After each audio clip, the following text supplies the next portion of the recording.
Hi നമസ്കാരം എല്ലാവർക്കും. നമ്മുടെ ഇന്നത്തെ ക്ലാസ് KTU 2024 സ്കീമിലെ engineering chemistry for information science and electrical science എന്ന ഗ്രൂപ്പ് A ആൻഡ് B അവർക്ക് വേണ്ടിയിട്ടുള്ളതാണ്. അപ്പോൾ നമ്മൾ ഒന്നാമത്തെ മൊഡ്യൂൾ, നമുക്ക് ആകെ 4 മൊഡ്യൂൾ ഉണ്ടെന്നൊക്കെ നമ്മൾ കഴിഞ്ഞ ഇൻട്രൊഡക്ഷൻ പാർട്ടിൽ പറഞ്ഞായിരുന്നു. നമ്മുടെ ഒന്നാമത്തെ മൊഡ്യൂളാണ് നമ്മളിപ്പോൾ ഡിസ്കസ് ചെയ്തുകൊണ്ടിരിക്കുന്നത്. അതിന് കുറച്ച് ക്ലാസ്സുകൾ നമ്മൾ കഴിഞ്ഞ ക്ലാസ്സുകൾ അതിൻ്റെ കുറച്ച് ക്ലാസ്സുകൾ കഴിഞ്ഞു. ഇനി നമ്മൾ ബാക്കിയുള്ള പാർട്ടുകളിലേക്കാണ് വരുന്നത്. അതായത് നമ്മൾ കഴിഞ്ഞ ക്ലാസ്സുകളിൽ എന്തൊക്കെയാണ് പഠിച്ചതെന്ന് നിങ്ങൾക്ക് എല്ലാവർക്കും ഓർമ്മ കാണും. ഈ നമ്മുടെ ഇലക്ട്രോളിറ്റിക് സെല്ലും ഡാനിയൽ സെല്ലും തമ്മിലുള്ള ഡിഫറൻസ് ഒക്കെ നമ്മൾ പഠിച്ചു. പിന്നെ ഡാനിയൽ സെല്ലിനെ പറ്റി കൂടുതൽ ഡാനിയൽ സെല്ലിൻ്റെ സ്ട്രക്ചറും അതിൻ്റെ റിയാക്ഷൻസും ഒക്കെ പഠിച്ചു. പിന്നെ നമ്മൾ നോൺ സ്റ്റിക്വേഷൻ പരിചയപ്പെട്ടു. നോൺ സ്റ്റിക്വേഷൻ ഡിറൈവ് ചെയ്തു. നോൺ സ്റ്റിക്വേഷൻ്റെ ആപ്ലിക്കേഷൻസ് പഠിച്ചു. പിന്നെ നമ്മുടെ ഇലക്ട്രോഡ് പൊട്ടൻഷ്യൽ കണ്ടുപിടിക്കാനായിട്ട് ഉപയോഗിക്കുന്ന സ്റ്റാൻഡേർഡ് ഹൈഡ്രജൻ ഇലക്ട്രോഡ്സിനെ കുറിച്ച് പഠിച്ചു. അത്രയും കാര്യങ്ങളാണ് നമ്മൾ കഴിഞ്ഞ ക്ലാസ്സുകളിലൊക്കെ ഡിസ്കസ് ചെയ്തത്. ഇന്നത്തെ ക്ലാസ്സിൽ നമ്മൾ കുറച്ച് ടോപ്പിക്ക് ഡിസ്കസ് ചെയ്യാനായിട്ട് പോവുകയാണ്. അതിനകത്ത് നമ്മുടെ ഒന്നാമത്തെ ടോപ്പിക്കാണ് ഇലക്ട്രോ കെമിക്കൽ സീരീസും ആപ്ലിക്കേഷൻസും. SI ചോദിക്കുന്ന ക്വസ്റ്റ്യൻ ആണ് ഇലക്ട്രോ കെമിക്കൽ സീരീസും അതിൻ്റെ ആപ്ലിക്കേഷൻസും. ഇലക്ട്രോ കെമിക്കൽ സീരീസ് ഓൾറെഡി നമ്മൾ പഠിച്ച കാര്യങ്ങൾ തന്നെയാണ്. അതിൻ്റെ ആപ്ലിക്കേഷൻസും നമ്മൾ +2 പഠിച്ചിട്ടുള്ള കാര്യങ്ങൾ തന്നെയാണ്. പുതുതായിട്ടൊന്നും തന്നെ നമുക്ക് പഠിക്കാനില്ല electrochemical series and its application എന്ന് പറയുന്ന പാർട്ടിൽ. അപ്പോൾ എന്താണ് ഇലക്ട്രോ കെമിക്കൽ സീരീസ് എന്ന് നമ്മൾ പഠിക്കണം.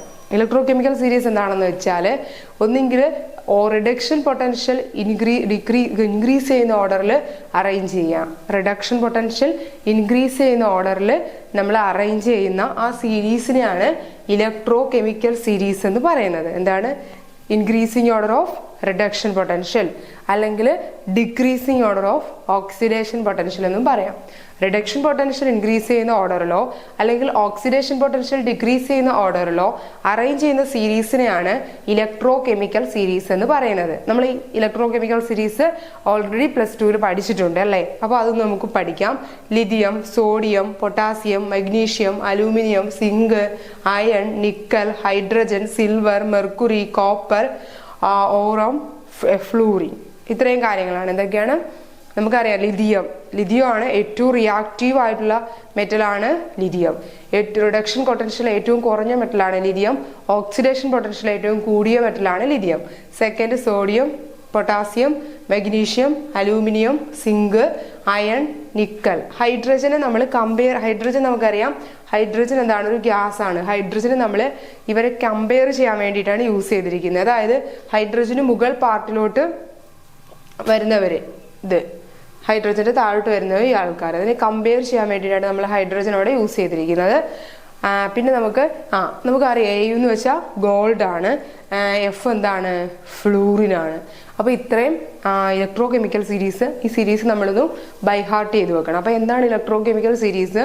Metals are arranged in the increasing order of reduction potential or decreasing order of oxidation potential is known as electrochemical series. ആ electro chemical series നമ്മൾ പറഞ്ഞു. നെക്സ്റ്റ് നമുക്ക് പഠിക്കാനുള്ളത് application of electro chemical series ആണ്.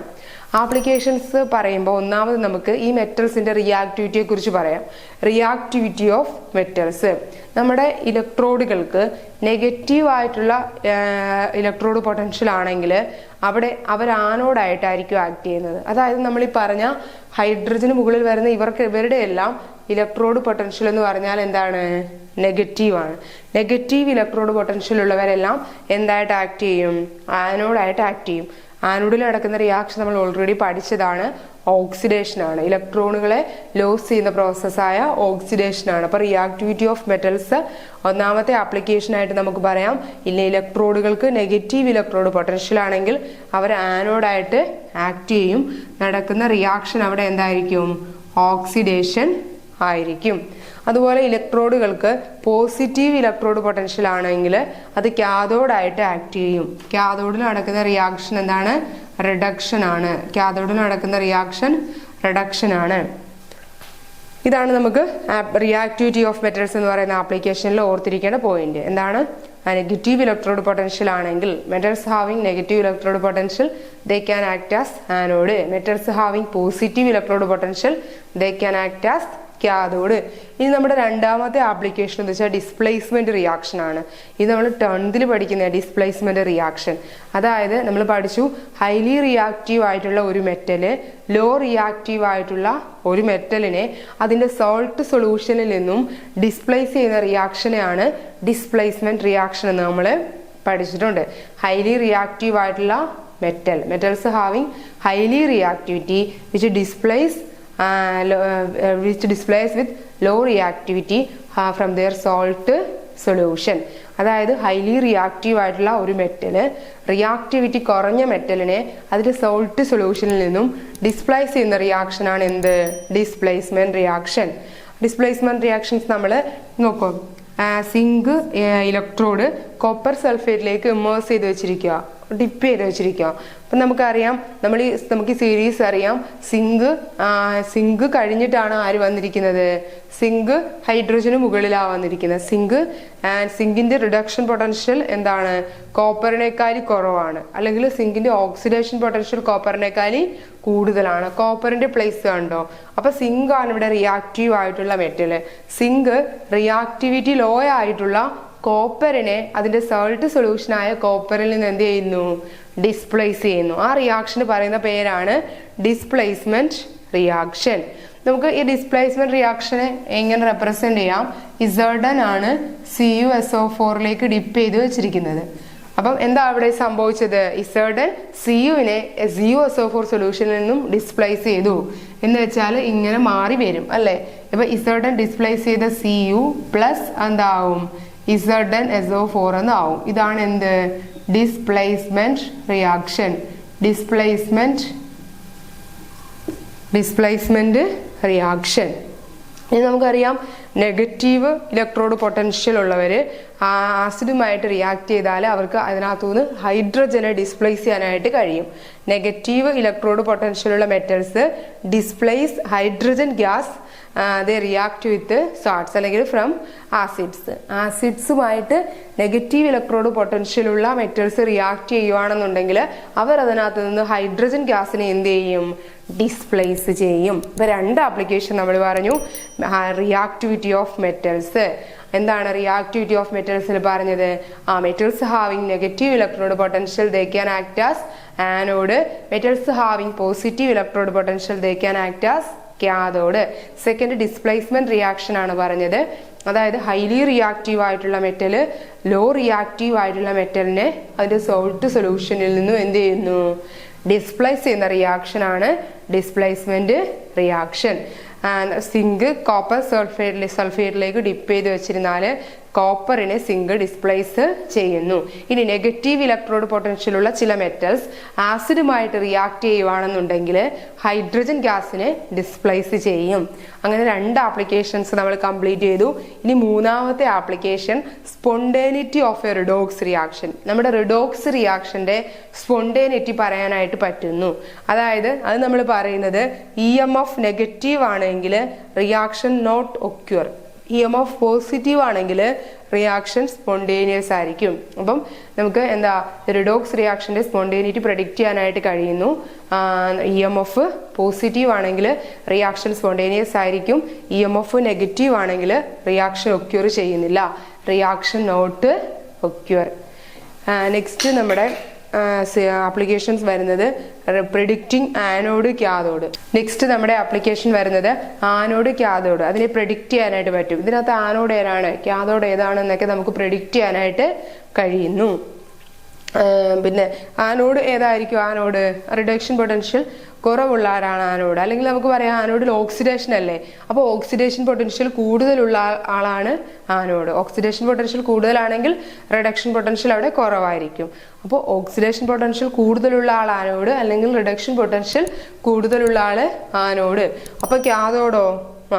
Reduction potential കൂടുതലുള്ള ആളാണ് cathode, അല്ലെങ്കിൽ oxidation potential കുറവുള്ള ആളാണ് കാഥോഡ്. അപ്പൊ ആനോഡ് കാഥോഡ് ഇത് പ്രെഡിക്റ്റ് ചെയ്യാനായിട്ട് നമുക്ക് കഴിയുന്നു. Next predicting oxidising agent and reducing agent. Oxidising ഏജന്റുകളെയും റെഡ്യൂസിങ് ഏജന്റുകളെയും പ്രെഡിക്റ്റ് ചെയ്യാൻ നമുക്ക് കഴിയും. അതായത് നമ്മളിപ്പം ഇവിടെ നോക്കിയാൽ നമുക്ക് മനസ്സിലാകും ഇവിടുത്തെ ആനോഡ് എന്ന് പറയുന്നത് ആരാണ്? സിങ്ക അല്ലേ? സിങ്ക് ആണ് റിഡക്ഷൻ പൊട്ടൻഷ്യൽ കുറഞ്ഞ ആള്, അല്ലെങ്കിൽ ഓക്സിഡേഷൻ പൊട്ടൻഷ്യൽ കൂടിയ ആള് സിങ്ക് ആണ്. അപ്പൊ സിങ്ക് ആണ് ആനോഡ്, കോപ്പർ ആണ് കാഥോഡ് അല്ലേ? അങ്ങനെ നമുക്ക് ആനോഡ് കാഥോഡ് പ്രെഡിക്റ്റ് ചെയ്യാൻ പറ്റും. അത് മാത്രമല്ല ഓക്സിഡൈസിങ് ഏജന്റ് ഏതാണ്, റെഡ്യൂസിങ് ഏജന്റ് ഏതാണ്, അത് നമുക്ക് പ്രെഡിക്റ്റ് ചെയ്യാൻ കഴിയും. അതായത് നമ്മൾ പഠിച്ചിട്ടുണ്ട് ആനോഡിൽ നടക്കുന്നത് ഓക്സിഡേഷൻ ആണ്, പക്ഷെ ആനോഡ് ഓക്സിഡൈസിങ് ഏജന്റ് അല്ല, ആനോഡ് ഏതാണ്? റെഡ്യൂസിങ് ഏജന്റ് ആണ്. അപ്പോൾ ഇവിടുത്തെ സിംഗിൾ ഓക്സിഡേഷൻ ആനോഡ് ആയതുകൊണ്ട് ഓക്സിഡേഷൻ നടക്കും. അപ്പൊ സിങ്ക് റെഡ്യൂസിങ് ഏജന്റ് ആയിട്ട് ആക്ട് ചെയ്യും. കോപ്പർ കാഥോഡാണ്, റിഡക്ഷൻ നടക്കും, അത് എന്തായിട്ട് ആക്ട് ചെയ്യും? റെഡ്യൂസിങ് ഏജന്റ് ആയിട്ട്, ഓക്സിഡൈസിങ് ഏജന്റ് ആയിട്ട് ആക്ട് ചെയ്യും. അപ്പൊ ഓക്സിഡേഷൻ നടക്കുന്ന ആള് എന്തായിട്ടാണ് ആക്ട് ചെയ്യുന്നത്? റെഡ്യൂസിങ് ഏജന്റ് ആയിട്ടാണ് ആക്ട് ചെയ്യുന്നത്. അതുപോലെ തന്നെ റിഡക്ഷൻ നടക്കുന്ന ഒരു മെറ്റല് ഓക്സിഡൈസിങ് ഏജന്റ് ആയിട്ടാണ് ആക്ട് ചെയ്യുന്നത്. അങ്ങനെ നമുക്ക് ഓക്സിഡൈസിങ് ഏജന്റ്, റെഡ്യൂസിങ് ഏജന്റ് ഇവരെ പ്രെഡിക്റ്റ് ചെയ്യാനും കഴിയുന്നു.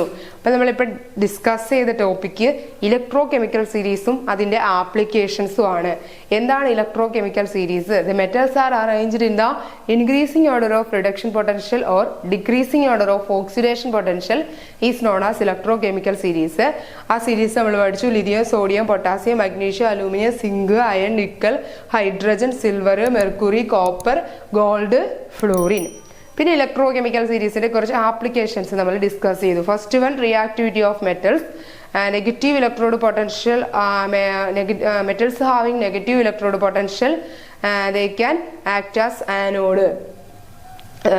It takes place oxidation. Metals having the positive reduction potential, they can act as cathode. It takes place reduction. Second, displacement reaction. Metals having highly reactive metal which displace low reactive metal from their salt solution is called displacement reaction.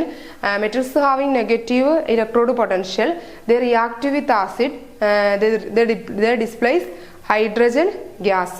പിന്നെ നമ്മൾ പറഞ്ഞ spontaneity of a redox reaction. EMF is positive, redox reaction is spontaneous. EMF is negative, the reaction will not occur. Predicting anode and cathode. Metals having low reduction potential, they can act as anode. Metals having high reduction potential, they can act as cathode. Predicting oxidizing agent and reducing agent.